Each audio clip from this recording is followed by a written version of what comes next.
तो part number 3 में आप सभी का स्वागत है।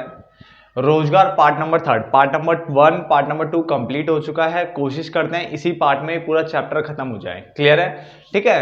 जहां तक है पार्ट नंबर 1, पार्ट नंबर 2 आपको समझ में आ गया होगा अच्छे से। डन।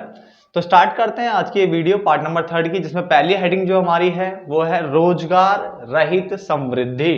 यानी एक ऐसा टॉपिक पर हम पढ़ रहे हैं जहां पे आपको जीडीपी तो बढ़ते हुए दिखेगी, यानी आपको ग्रोथ तो होते हुए दिखेगी, मगर एम्प्लॉयमेंट का बढ़ना जो है वो ना के बराबर दिखेगा। यानी एम्प्लॉयमेंट में बढ़ोतरी नहीं हो रही है, यानी लोगों को रोजगार प्राप्त नहीं हो रहा है, बस क्या हो रही है, ग्रोथ हो रही है। ठीक है ना, यानी जीडीपी बढ़ रही है। तो रोजगार रहित समृद्धि को इंग्लिश में कहते हैं जॉबलेस ग्रोथ। यानी रोजगार रहित समृद्धि से अभिप्राय उस स्थिति से है जिसमें रोजगार के अवसरों की तुलना में, यानी रोजगार के अवसरों की तुलना में जो हमारा जो जीडीपी है, यानी सकल घरेलू उत्पाद बोलो या सकल घरेलू आय बोलो, वो तेज गति से बढ़ता है। इसका मतलब जीडीपी तेज गति से बढ़ रहा है, जबकि जो रोजगार के अवसर है वो कम है।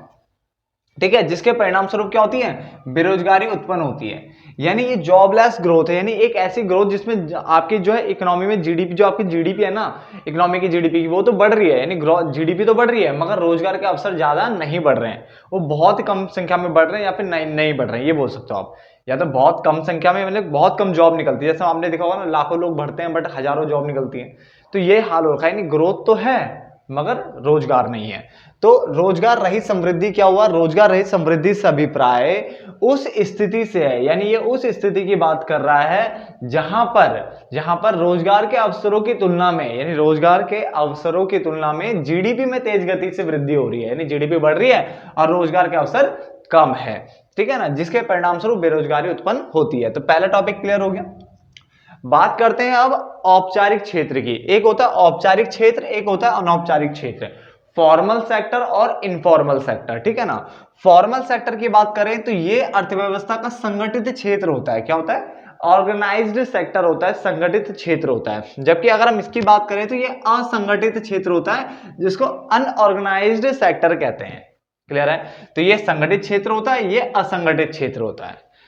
इसके अंतर्गत सरकारी विभाग, देखो किस किस को ले रहे हैं, सरकारी विभाग हो गया, सार्वजनिक मतलब सरकारी उद्यम हो गया, ठीक है, तथा निजी उद्यम सम्मिलित किए जाते हैं। यानी सब चीजें इसके अंदर आ रही है। बट उन उद्यमों में कितने, 10 या उससे अधिक, क्या लिखा है, 10 या उससे अधिक श्रमिक कार्य करते हैं, 10 या उससे ज्यादा। और इस क्षेत्र में काम करने वालों को औपचारिक श्रमिक कहा जाता है। क्या कहते हैं, औपचारिक श्रमिक कहा जाता है, जो औपचारिक क्षेत्र में काम करता है। बट यहाँ पे क्या लिखा हुआ है, इसके अंतर्गत सभी निजी आ जाएंगे, निजी उद्यम सम्मिलित होंगे। वो सभी निजी उद्यम शामिल होंगे यहाँ पे जिनमें 10 से कम श्रमिक कार्य करते हैं। और इस क्षेत्र का काम करने वालों को अनौपचारिक, इस क्षेत्र में काम करने वालों को अनौपचारिक श्रमिक कहा जाता है। देखो बातों को क्या है, ये संगठित क्षेत्र है या असंगठित क्षेत्र है, इसमें 10 या 10 से अधिक आपको लोग मिलेंगे काम करते हुए, इसमें 10 से कम होते हैं। ठीक है ना, इसमें जो लोग काम करते हैं उसे औपचारिक श्रमिक कहा जाता है, इसमें जो लोग काम करते हैं उसे अनौपचारिक श्रमिक कहा जाता है। क्लियर हो गया? इसमें आपको क्या है, सामाजिक जो लाभ होते हैं ना, वो सामाजिक सुरक्षा लाभ वो आपको प्राप्त होते हैं, इसमें प्राप्त नहीं होते हैं, देखने को जो मिलता है। क्लियर हो गया ना? चलो, खेती बाड़ी, अगर आपसे कोई बोले खेती बाड़ी हो गया या स्वनियोजित जोखिमी उद्यम, स्वनियोजित मतलब खुद का जो होता है, ठीक है ना, उसकी बात कर रहा है, सेल्फ एम्प्लॉयड। तो ये स्वनियोजित जोखिमी जोखिमी उद्यमों को भी कहां लिया जाता है, अनौपचारिक में सम्मिलित किया जाता है। तो याद रखना, खेती बाड़ी या स्वनियोजित भी कहेंगे, इसी के अंदर आएंगे। ठीक है, तो यहां तक पहले कंप्लीट कर लो एक बार। रोजगार रहित समृद्धि मैंने क्या बताया, रोजगार रहित समृद्धि वो स्थिति है जहां पे जीडीपी में तो तेज गति से वृद्धि हो रही है, परंतु जो रोजगार के अवसर है वो क्या है, उनमें गति जो वृद्धि है वो क्या है, कम है। ठीक है ना, तो रोजगार के अवसरों की तुलना में जीडीपी में जो वृद्धि है वो तेज गति से हो रही है, जिसके कारण बेरोजगारी उत्पन्न होती है। डन। दूसरी चीज हमने पढ़ा, औपचारिक क्षेत्र, ये संगठित क्षेत्र होता है और इसमें सरकारी विभाग, सार्वजनिक उद्यम, निजी उद्यम सभी को सम्मिलित किया जाता है। और ये वो उद्यम होते हैं जिनमें 10 या 10 से अधिक श्रमिक काम कर रहे होते हैं, और इनमें जो लोग काम करते हैं उन्हें औपचारिक श्रमिक कहा जाता है। जबकि अनौपचारिक यानी इनफॉर्मल में मैंने बताया, ये असंगठित क्षेत्र की बात करता है। इसमें निजी उद्यमों को सम्मिलित किया जाता है जिसमें 10 से कम श्रमिक काम कर रहे हैं। 10 से कम है, 10 भी नहीं आएगा, 10 तो यहाँ है, 10 या 10 से ज्यादा यहाँ पे है, ये 10 से कम की बात कर रहे हैं, नहीं 9 तक की बात करेगा। ठीक है, इस क्षेत्र में काम करने वालों को अनौपचारिक श्रमिक कहा जाता है। ठीक है, खेती बाड़ी और स्वनियोजित जोखिमी उद्यमों को भी अनौपचारिक क्षेत्र में ही सम्मिलित किया जाता है। तो यहां तो नोट डाउन कर लो फटाफट से। जल्दी जल्दी नोट डाउन कर लीजिए प्लीज।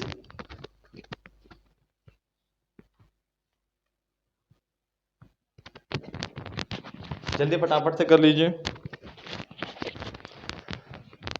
फिर हमारा जो अगला जो आएगा, आप वीडियो पॉज करके लिख लीजिए, काम करें, ठीक है ना। अगला हमारा जो हेडिंग है वो है व्यावसायिक संरचना। क्या है? व्यावसायिक संरचना की अगर हम बात करें तो उसने बोला कार्यबल के, कार्यबल मतलब वर्कफोर्स के प्राथमिक, प्राइमरी, सेकेंडरी, द्वितीयक और तृतीयक क्षेत्रों में वितरण।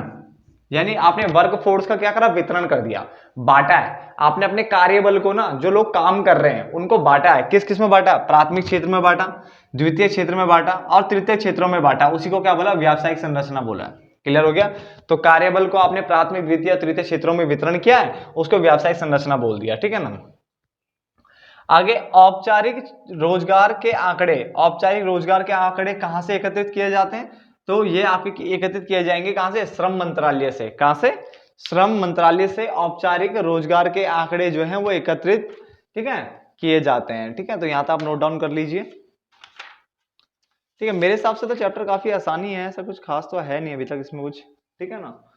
नोट्स भी लगातार आपको प्रोवाइड हो रहे हैं, कोशिश की जा रही है आसान से आसान भाषा में आपको जल्दी जल्दी समझा दिया जाए इसे। नोट डाउन कर लीजिए आप। तो आगे देखते हैं, हमारे पास डिफरेंस है। डिफरेंस किसके बीच में? औपचारिक श्रमिक और अनौपचारिक श्रमिक, ठीक है ना। इनके बीच में हम फटाफट से डिफरेंस पढ़ लेते हैं। देखो हमारे पास क्या है, सबसे पहले क्षेत्र की बात करें तो संगठित क्षेत्र में काम करने वालों को औपचारिक श्रमिक कहा जाता है। किसमें? संगठित क्षेत्र में काम करने वालों को, यानी ऑर्गेनाइज सेक्टर में, फॉर्मल सेक्टर में, जो हमारा फॉर्मल सेक्टर होता है उसमें जो काम करते हैं ना लोग, उन्हें क्या कहते हैं? औपचारिक श्रमिक कहते हैं। अब ये कॉन्सेप्ट मैंने बताया था, अभी डेफिनेशन पढ़ाई थी थोड़ी देर पहले ही, ठीक है ना। तो उसमें मैंने कहा था कि 10 या 10 से अधिक जिसमें क्या है? श्रमिक काम करते हैं। क्या करते हैं? 10 या 10 से अधिक जिसमें श्रमिक काम करते हैं, वो हमारा कौन सा होता है? औपचारिक, हमारा जो संगठन था वो होता है, ठीक है ना। औपचारिक क्षेत्र बोल सकते हो आप। तो संगठित क्षेत्र में काम करने वालों को औपचारिक श्रमिक कहा जाता है, जबकि असंगठित क्षेत्र में काम करने वालों को अनौपचारिक श्रमिक कहा जाता है। समझ में आ गया पहला पॉइंट? पहला पॉइंट में मैंने क्या बोला? जो संगठित क्षेत्र में काम करते हैं वो कौन से हो गए? औपचारिक श्रमिक। और जो असंगठित क्षेत्र में काम करेंगे वो कौन से हो गए? अनौपचारिक श्रमिक, ठीक है ना। संगठित असंगठित बेटा वही है, ठीक है ना। औपचारिक क्षेत्र और अनौपचारिक क्षेत्र बोलो, या आप फॉर्मल सेक्टर, इनफॉर्मल सेक्टर बोलो इंग्लिश में, वही है, ठीक है ना। तो इसमें 10 या 10 से ज्यादा श्रमिक काम करते हैं, इस वाले क्षेत्र में क्या है? हमारे 10 से कम करते हैं, ठीक है ना। चलो, सामाजिक सुरक्षा के लाभ। ये श्रमिक सामाजिक सुरक्षा के लाभों के क्या होते हैं? अधिकारी होते हैं। इसका मतलब इनको सामाजिक सुरक्षा के लाभ प्राप्त होते हैं। सोशल सिक्योरिटी बेनिफिट मैंने आपको बताया हुआ है पहले भी, जो मैं वीडियोस बनाता हूँ, और अभी साथ पार्ट फर्स्ट में भी बताया था मैंने आपको कि सोशल सिक्योरिटी बेनिफिट में आता है आपका जैसे प्रोविडेंट फंड, भविष्य निधि होता है ना, पेंशन, ग्रेचुटी यानी उपदान, ठीक है। तो ये जो ग्रेचुटी का बेनिफिट मिलता है, पेंशन का बेनिफिट मिलता है, प्रोविडेंट फंड, ये पीएफ होता है ना जो, ये सब के बेनिफिट इनको मिलते हैं। किसको? औपचारिक श्रमिकों को ये सब चीजें मिलती है। भविष्य निधि, उपदान, आप लिख लो, भविष्य निधि हो गया, उपदान हो गया इसके ब्रैकेट में, और पेंशन हो गई, ये सब इनके बेनिफिट इनको मिलेंगे। जबकि अनौपचारिक वो होते हैं जिनको कोई भी सामाजिक सुरक्षा का लाभ प्राप्त नहीं होता, इनको ऐसा कोई भी लाभ प्राप्त नहीं होगा। क्लियर? तो पहला पॉइंट, संगठित क्षेत्र में काम करने वालों को औपचारिक श्रमिक कहते हैं, असंगठित क्षेत्र में काम करने वालों को अनौपचारिक श्रमिक कहते हैं। सामाजिक सुरक्षा के लाभ, ये श्रमिक सामाजिक सुरक्षा के लाभों को प्राप्त करने के अधिकारी होते हैं, इनको ऐसा कोई भी लाभ प्राप्त नहीं होता। नियमित, अनियमित, ये श्रमिक नियमित वाले होते हैं। क्या होता है? रेगुलर टाइप के वर्कर होते हैं जो कि आराम से सैलरीड, रेगुलर सैलरीड बेसिस पे काम करते हैं, ठीक है ना। तो ये नियमित श्रमिक होते हैं। क्या होते हैं? नियमित श्रमिक होते हैं। बट ये श्रमिक अनियमित होते हैं। क्या है? अनियमित श्रमिकों की भांति होते हैं, अर्थात ये दैनिक मजदूरी वाले होते हैं। हर दिन के हिसाब से, घंटों के हिसाब से इनको रखा जाता है। ये कैजुअल वर्कर्स हमारे, ठीक है ना। तो ये नियमित वाले होते हैं, ये अनियमित वाले होते हैं, नहीं दैनिक मजदूरी वाले होते हैं, ठीक है। आगे श्रम संघ, तो आप इसको थोड़ा और अच्छे से लिख सकते हो ऐसे कि अपने आर्थिक हितों की को सुरक्षित करने के लिए, अपने आर्थिक हितों को सुरक्षित करने के लिए ये श्रम संघ बना सकते हैं और ये श्रम संघ नहीं बना सकते। यानी अपने आर्थिक हितों की रक्षा करने के लिए भी ये संघ नहीं बना सकते। संघ मतलब यूनियन, ठीक है ना। तो ये यूनियन नहीं बना सकते, जोड़ नहीं सकते आपस में, बट ये जो है ना श्रम संघ बना सकते हैं। अपने आर्थिक हितों की को सुरक्षित करने के लिए श्रम संघ बना सकते हैं, अपने आर्थिक हितों की को सुरक्षित करने के लिए श्रम संघ नहीं बना सकते। तो आप ऐसे प्रॉपर्स को लिख लेना। आगे श्रम कानून, बाजार की अनिश्चितताओं। अब हमें पता है कि बाजार तो भाई अनिश्चित है, कभी भी कुछ भी हो सकता है बाजार में, कभी तो अच्छा चलता है, कभी डाउनफॉल हो जाता है, कभी बहुत ज्यादा ही बुरी स्थिति हो जाती है।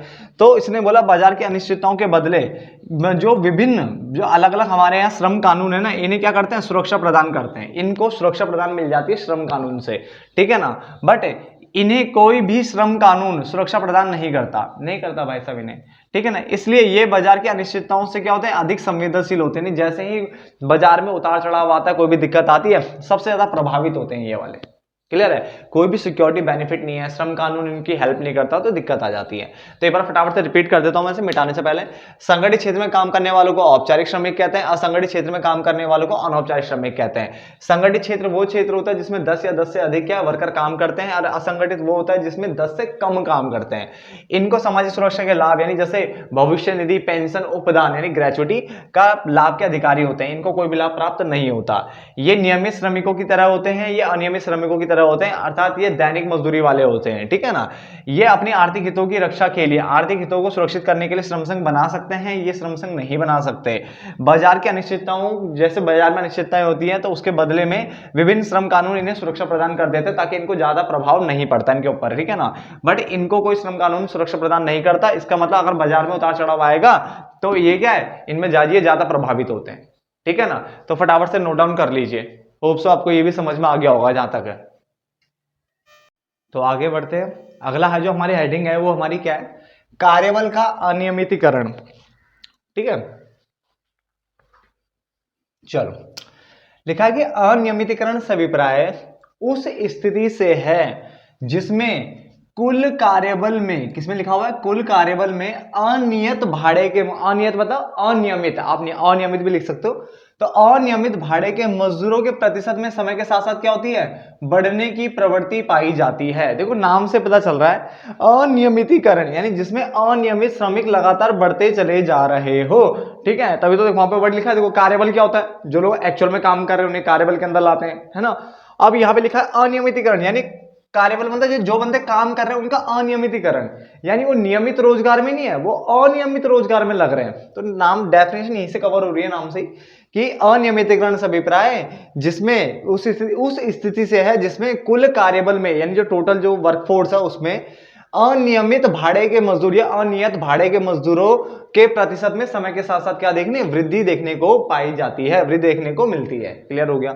जबकि कार्यबल का अनौपचारिकरण मतलब क्या है, अनौपचारिकीकरण में क्या लिखा हुआ है, ये उस स्थिति को बताता है, उस स्थिति से है जिसमें संगठित क्षेत्र में कार्यबल के प्रतिशत में, देखो अब वर्ड क्या लिखा हुआ, अनौपचारिकरण, यानी अनौपचारिक मतलब असंगठित क्षेत्र, अनौपचारिक मतलब असंगठित, और औपचारिक मतलब संगठित। तो ये अनौपचारिक में बात कर रहा है ना, तो इसका मतलब संगठित क्षेत्र में तो कार्यबल के प्रतिशत में क्या मिलेगा, घटने की प्रवृत्ति मिलेगी, और असंगठित क्षेत्र में, इस वाले क्षेत्र में, इस वाले में यहाँ पे कार्यबल में क्या देखने को मिलेगा, बढ़ने की प्रवृत्ति देखने को मिलेगी, ठीक है ना। तो बहुत बार पेपर में ये वाला पॉइंट आ जाता है, ये काफी अच्छा पूछने लायक रहता है, ठीक है। बट ये इतना आसान है कि आप इसको इजीली उसके डेफिनेशन से ही कवर कर सकते हो। तो पहले वाले में हमने क्या पढ़ा, हमने वहां पे बोला कार्यबल का अनियमितीकरण, उसमें मैंने आपको बताया कि अनियमितीकरण से अभिप्राय उस स्थिति से है जिसमें कुल कार्यबल में, यानी जो टोटल वर्कफोर्स है उसमें अनियमित भाड़े के मजदूरों की जो संख्या है ना, जो उनका प्रतिशत है ना, उसमें समय के साथ साथ वृद्धि देखने को मिलेगी, क्योंकि अनियमित वालों की बढ़ोतरी होगी इसमें, और इसमें किसकी बढ़ोतरी होगी, अनौपचारिक वालों की, और औपचारिक वालों की कमी होगी। समझ में आ गया ना, औपचारिक मतलब संगठित, अनौपचारिक मतलब असंगठित। तो अनौपचारिकीकरण से अभिप्राय उस स्थिति से है जिसमें संगठित क्षेत्र में कार्यबल के प्रतिशत में तो घटने की प्रवृत्ति मिलेगी, और असंगठित क्षेत्र में क्या मिलेगी, कार्यबल के उसमें बढ़ने की क्या मिलेगी, प्रवृत्ति पाई जाती है। तो बिल्कुल बेसिक सा था, समझ में आ गया। चलो यार, तीसरा है आपका अनौपचारिकीकरण, जो है वो अनियमितीकरण की क्या है, जननी है। तो बेटा ध्यान से पढ़ना, पेपर में आ जाएगा अनियमितीकरण अनौपचारिकीकरण का जननी है, तो आप बोलोगे नहीं, अनौपचारिकीकरण अनियमितीकरण की जननी है, ठीक है ना। तो ये स्टेटमेंट सीधी है, इसको ऐसे ही पढ़ना आपको, अनौपचारिकीकरण अनियमितीकरण की जननी है। तो यहां तक आप नोट डाउन करिए फटाफट से।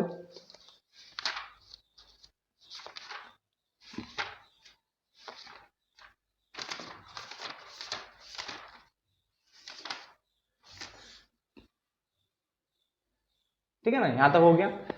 इसके नीचे आप ये भी बना सकते हो चाहे तो, ये अनौपचारिकीकरण का मतलब क्या होता है, इसका मतलब ये हुआ कि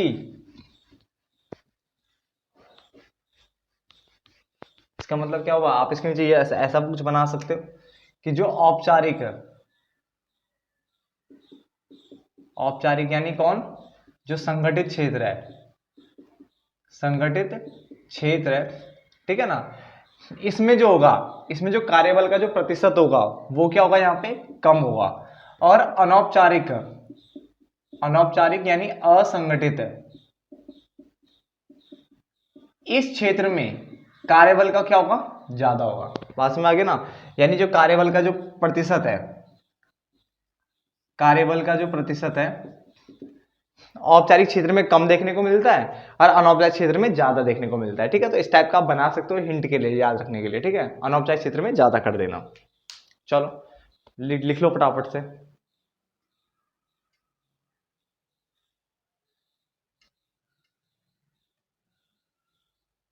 चलो आगे लिखा हुआ है आर्थिक समृद्धि क्या होता है। तो आर्थिक समृद्धि बेसिक सी डेफिनेशन जो मैंने आपको पढ़ानी थी, आर्थिक समृद्धि मतलब होता है घरेलू सकल घरेलू उत्पाद यानी जीडीपी में वृद्धि से है। आर्थिक समृद्धि से अभिप्राय सकल घरेलू उत्पाद में वृद्धि से है, अर्थात देश के उत्पादन के स्तर में वृद्धि से है। किससे, उत्पादन के स्तर में वृद्धि से है। तो बेसिक से सबको पता होता है कि आर्थिक समृद्धि मतलब आर्थिक विकास की बात कर रहा है, जीडीपी में वृद्धि की बात कर रहा है, उत्पादन के स्तर में वृद्धि की बात कर रहा है। तो जो कि यानी जो उत्पादन में जो वृद्धि है ये दो प्रकार से उपलब्ध होती है। उत्पादन में वृद्धि जो है, उत्पादन के स्तर में वृद्धि दो तरह से आपको उपलब्ध होगी, एक तो अधिक रोजगार द्वारा और दूसरा है बेहतर प्रौद्योगिकी यानी टेक्नोलॉजी द्वारा। तो अधिक रोजगार द्वारा इसको प्राप्त किया जा सकता है, उत्पादन के स्तर को में वृद्धि की जा सकती है, और बेहतर प्रौद्योगिकी द्वारा भी उत्पादन के स्तर में वृद्धि की जा सकती है, ठीक है ना। तो आप या तो इनको साथ में रख लो या अलग अलग भी पढ़ सकते हो, ठीक है ना। तो हमने क्या बोला, अधिक रोजगार द्वारा उत्पादन के स्तर में वृद्धि की जा सकती है और बेहतर प्रौद्योगिकी द्वारा भी उत्पादन के स्तर में वृद्धि की जा सकती है, ठीक है। तो ये वाला पॉइंट भी हमारा क्लियर हो जाता है, ठीक है ना। बिल्कुल बेसिक सी चीजें बची हुई है इस चैप्टर में सब। आगे ये आपको याद रखना है, भारत में सार्वजनिक क्षेत्र, ठीक है ना, सार्वजनिक यानी जो हमारे जो पब्लिक सेक्टर है, ठीक है ना, जो हमारे गवर्नमेंट की बात करता है, तो सार्वजनिक क्षेत्र औपचारिक क्षेत्र का, किसका, औपचारिक क्षेत्र का सबसे बड़ा नियोक्ता यानी रोजगार दाता है। नियोक्ता बोलो या रोजगार दाता है, यानी भारत में सार्वजनिक क्षेत्र औपचारिक क्षेत्र का सबसे बड़ा नियोक्ता यानी रोजगार दाता है। क्योंकि 2012 के हिसाब से देखें तो 30 करोड़ औपचारिक श्रमिकों में से, यानी जो 30 करोड़ औपचारिक श्रमिक थे उसमें से 18 करोड़, लगभग 18 के आसपास, 18 करोड़ के आसपास श्रमिक तो सार्वजनिक क्षेत्र में लगे हुए थे। इसका मतलब क्या हुआ, बहुत बड़ा प्रतिशत जो है ना वो सार्वजनिक क्षेत्र यानी पब्लिक सेक्टर्स में जो है गवर्नमेंट इसमें काम कर रहा है। तो 18 करोड़ जो है श्रमिक सार्वजनिक क्षेत्र में कार्यरत थे, समझ में आ गया ना। चलो लास्ट पॉइंट को देखो जरा, क्या लिखा है, उद्योग के द्वारा कार्यबल का वितरण, यानी कार्यबल का कैसा वितरण, प्रतिशत वितरण 2017-18 के हिसाब से, यानी व्यावसायिक संरचना को बता रहा है, ठीक है। क्योंकि उद्योग में देखो तीन तरह की बात कर रहा है, ये तो प्राथमिक क्षेत्र, द्वितीय क्षेत्र और तृतीय क्षेत्र, तीन तरह के क्षेत्र हैं, प्राथमिक, द्वितीय और तृतीय। जिसको तृतीय क्षेत्र को हम क्या कहते हैं, सेवा क्षेत्र भी कहते हैं। क्या कहते हैं, सेवा क्षेत्र कहते हैं। तो उसने कहा उद्योग के द्वारा कार्यबल का प्रतिशत वितरण यानी व्यावसायिक संरचना 2017-18 के हिसाब से अगर देखा जाए तो प्राथमिक क्षेत्र में 44.6% जो है कार्यबल लगा हुआ था, द्वितीय क्षेत्र में 24.4% लगा हुआ था और तृतीय क्षेत्र में जो है 31% लगा हुआ था। अगर ध्यान से देखें तो प्राथमिक क्षेत्र में ज्यादा है, जो कि लिख रहा है प्राथमिक क्षेत्र का उच्च प्रतिशत आर्थिक पिछड़ेपन को दिखाता है। क्यों, ज्यादा लोग प्राथमिक क्षेत्र में लगे हुए हैं और बेचारों को क्या मजदूरी वहां पे क्या मिलती है, कम मिलती है, जिससे उनका जीवन निर्वाह करना क्या थोड़ा कठिन हो जाता है, ठीक है ना। तो यहाँ पे ये पॉइंट आ जाता है हमारा लास्ट में। तो ये हमें कुछ पॉइंट याद रखने, जैसे ये वाला ये ना, इसके अलावा याद रखना हम वही कॉन्सेप्ट रखेंगे, हम पहले पूरा थ्योरी का पढ़ेंगे, फिर मैं एक नंबर के क्वेश्चन भी बनाऊंगा। एक नंबर के क्वेश्चन इसलिए बनाऊंगा इस बार भी क्योंकि बोला गया था, जहां तक मुझे पता है, कि आपको सबसे पहले जो है सब्जेक्टिव पेपर होगा आपका, अब टर्म 2 में सब्जेक्टिव पेपर होगा। बट इनकेस अगर दिक्कत आती कोरोना या कुछ भी, तो फिर वो सब्जेक्ट की जगह ऑब्जेक्टिव हो जाएगा दोबारा से 40 नंबर का। क्लियर है ना। तो हमें तैयारी दोनों तरह से करनी है। और मैं दोबारा बता देता हूं, जो मैंने पहले भी कई बार वीडियोस में बताया कि हम जो बनाते हैं ना, तो सबसे पहले आपको ना बेसिक नॉलेज होनी चाहिए, यानी आपको पूरा चैप्टर पढ़ना चाहिए, उसके बाद एक नंबर के क्वेश्चन पढ़ने चाहिए। क्योंकि सिर्फ एक नंबर के क्वेश्चन पढ़ने से तीर नहीं मार पाओगे आप, वहां पे आकर वो झंडे नहीं गाड़ दोगे। तो पहले चैप्टर की नॉलेज लो, उसके बाद एक नंबर के क्वेश्चन भी मैं बनाऊंगा आपके लिए, बिल्कुल सेम वैसे फॉर्मेट से जैसे पहले बनाता था। क्लियर हो गया ना। तो फटाफट यहां तक नोट डाउन कर लीजिए फटाफट से। तो आगे बढ़ते हैं। देखो ध्यान से देखना, प्राथमिक क्षेत्र में हम किस किस को इंक्लूड करते हैं, ये भी छोटा सा बेसिक सा पॉइंट है। जो कि आप बचपन से पढ़ते हुए आ रहे हो, फिर भी देखो सुन लो। कृषि, खनन और उत्खनन ये प्राथमिक क्षेत्र में आते हैं। द्वितीय क्षेत्र में आपका विनिर्माण, विद्युत, गैस, जल आपूर्ति, निर्माण कार्य, ये सारे कहाँ आते हैं? आपके सेकेंडरी सेक्टर में आते हैं। और जो सर्विस सेक्टर है उसमें सेवाएं आ जाती है, परिवहन, भंडारण, वाणिज्य आदि ये सब चीजें इसके अंदर आती है, ठीक है ना। जैसे कम्युनिकेशन, ये सब चीजें जो है कहाँ आती है? ये तृतीय क्षेत्रों में, ठीक है ना। संदेश वाहन एंड ऑल जो भी है, संचार की सुविधाएं, तो संचार भी यहाँ लिख सकते हो, संचार भी यहीं आता है, ठीक है ना। चलो, हमारी समृद्धि की प्रक्रिया पर, ये एक एक नंबर के लिए मैं डबल स्टार एक नंबर के लिए लिखता हूं ना, तो वही है। हमारी समृद्धि की प्रक्रिया पर कौन? एमएनसीज, यानी जो बहुराष्ट्रीय कंपनी जो होती है ना, वो हावी हो रही है। अब एमएनसीज क्या करती है? एमएनसीज इंसानों से ज्यादा भरोसा जो है मशीनों पे करती है, टेक्नोलॉजी पे करती है, जो कि समृद्धि की उच्च दर कुशल प्रौद्योगिकी द्वारा प्राप्त करने पर क्या रखती है? विश्वास रखती है, प्राप्त करने पर जोर देती है। बात समझ में आ गया? तो हमारी जो समृद्धि की प्रक्रिया है ना, यानी जो विकास की जो प्रक्रिया हमारी जो आजकल है, ठीक है ना, उस पे कौन हावी हो रहा है? एमएनसी हावी हो रही है, यानी बहुराष्ट्रीय जो कंपनीज होती है वो वहां पे हावी हो रही है। मल्टीनेशनल कंपनीज जो है ये क्या करती हैं? ये समृद्धि की उच्च दर, यानी विकास, यानी अपना जो है समृद्धि की दर को बढ़ाने के लिए ये क्या है? कुशल प्रौद्योगिकी पे ज्यादा भरोसा रखती है, कुशल प्रौद्योगिकी पे ज्यादा भरोसा करती है, ठीक है ना कि किस पे? मानव शक्ति का अधिक उपयोग पर। वो बोलती है मानव शक्ति का ज्यादा उपयोग करने की जरूरत नहीं है। और इसी कारण ना आजकल हम भी प्रौद्योगिकी पर ज्यादा जोर दे रहे हैं और रोजगार पर हम क्या दे रहे हैं? कम निर्भर है। हम प्रौद्योगिकी यानी मशीनों, इन सब पे, टेक्नोलॉजी पे ज्यादा निर्भर हो रहे हैं आजकल हम, और लोगों को रोजगार देने पर हम कम विश्वास करने लग गए हम भी। क्लियर है? क्योंकि हम एमएनसीज के हिसाब से चल रहे हैं। समझ में आ गया? देखो, मैंने फिर भी इस चैप्टर में अगर कहीं पे डबल स्टार लगाना भूल गया हूँ, क्योंकि मुझे ऐसा लग रहा है स्टार्टिंग में मैंने सिंगल स्टार में एक नंबर के पॉइंट लिखवा दिया, वहां डबल कर देना ना, ठीक है ना। चलो, सरकार तथा रोजगार सृजन या फिर प्रजनन आप लिख सकते हो, एम्प्लॉयमेंट जनरेशन की बात कर रहा है। देखो, ये चैप्टर का बिल्कुल खचड़ा पॉइंट जिसे कहते हैं ना, ये वो बचे हुए हैं, जरा से कहीं कहीं से पॉइंट बच जाते हैं ना, वो करवा रहा हूं मैं आपको। चैप्टर तो खत्म हो चुका है कब का, तो ये लास्ट पॉइंट करवा देते हैं, उसके बाद एंड कर देता हूं, ठीक है। इसका तो लिखा हुआ बेरोजगारी की समस्या मूल रूप से निर्धनता की समस्या है, सबको पता है। बेरोजगारी समस्या जो है वो मूल रूप से निर्धनता की समस्या है। सरकार निर्धनता निवारण कार्यक्रमों के माध्यम से बेरोजगारी की समस्या को हल करने का क्या कर रही है? प्रयत्न करती रहती है। अब तुमने देखा होगा निर्धनता वाले चैप्टर में भी कितने सारे प्रोग्राम मैंने आपको पढ़ाए थे, है ना। इतने सारे प्रोग्राम शॉर्ट में मैंने आपको पढ़ाए थे पूरे। तो सरकार कर क्या रही है? सरकार ये तो चाहती है कि किसी तरह से निर्धनता दूर हो जाए, धनी और निर्धन के बीच का गैप हमारा क्या है? थोड़ा कम हो जाए। सरकार चाहती है कि किस तरह से लोगों को रोजगार पे रोजगार प्राप्त हो जाए, है ना। तो वही लिखा हुआ है, बेरोजगारी की समस्या, यानी बेरोजगारी की समस्या मूल रूप से निर्धनता की समस्या है। सरकार निर्धनता निवारण के लिए, निर्धनता को हटाने के लिए कार्यक्रम क्या है? लाती रहती है, ठीक है। तथा समाज के निर्धन वर्गों के लिए रोजगार के अवसर सृजन करती है, यानी रोजगार के अवसर बढ़ाती है। किन के लिए? जो निर्धन लोग हैं उनके लिए, ताकि उनको रोजगार मिल सके। रोजगार के अवसर उत्पन्न करने हेतु भारत सरकार ने हाल ही में भी कुछ किया था, वो भी मैं आपको बता देता हूं। उसका नाम है कौशल भारत, जिसको हम कहते हैं स्किल इंडिया। ये चलाया था मोदी सरकार ने, है ना। भारत में बने ये, यानी मेक इन इंडिया की बात कर रहा है। मेक इन इंडिया आपने देखा होगा, ठीक है ना। और स्टार्टअप्स की बात करें तो ये भी आपने सुना होंगे सारे नाम, ठीक है ना। जहां तक मुझे ध्यान है इसी सरकार के अंदर आए थे। तो हाल ही में ये चीजें स्टार्ट की थी ताकि क्या हो जाए? रोजगार के अवसर उत्पन्न हो जाएं, ठीक है ना। तो ये अभियान आरंभ किए थे। इसके अलावा आप और भी चीजें लिख सकते हो, अपने बहुत सारे आपने प्रोग्राम मेरे साथ पढ़े हुए हैं, आपको याद होगा। काफी निर्धनता को हटाने के लिए बहुत सारी चीजें करी है, रोजगार बढ़ाने के लिए सरकार लगातार कुछ ना कुछ प्रयत्न करने पर लगी हुई है। डन। तो देखो, इस चैप्टर को मैं यहीं पे एंड कर देता हूँ। होप सो आपको पूरा चैप्टर समझ में आ गया होगा, ठीक है ना। अब मैं इसके एक नंबर के जो है पॉइंट जो भी होंगे अभी या फिर थोड़े टाइम बाद मैं बना दूंगा। डन। हम दूसरा चैप्टर स्टार्ट कर देंगे जब तक बीच में हो सके, तो जैसा भी हो सका माहौल ना मैं वैसा करूंगा। या तो एक नंबर के पॉइंट बनाने का मन करेगा तो एक नंबर के पॉइंट बना दूंगा पहले, या चैप्टर स्टार्ट करने का मन करेगा तो चैप्टर स्टार्ट करेंगे। क्लियर हो गया ना। मेरी तरफ से चैप्टर पूरी तरह से कंप्लीट होता है। फिर भी अगर आपको लगता है कोई पॉइंट रह गया है तो आप कमेंट बॉक्स में लिख सकते हो, ठीक है। तो धन्यवाद दोस्तों, मिलते हैं नेक्स्ट वीडियो में।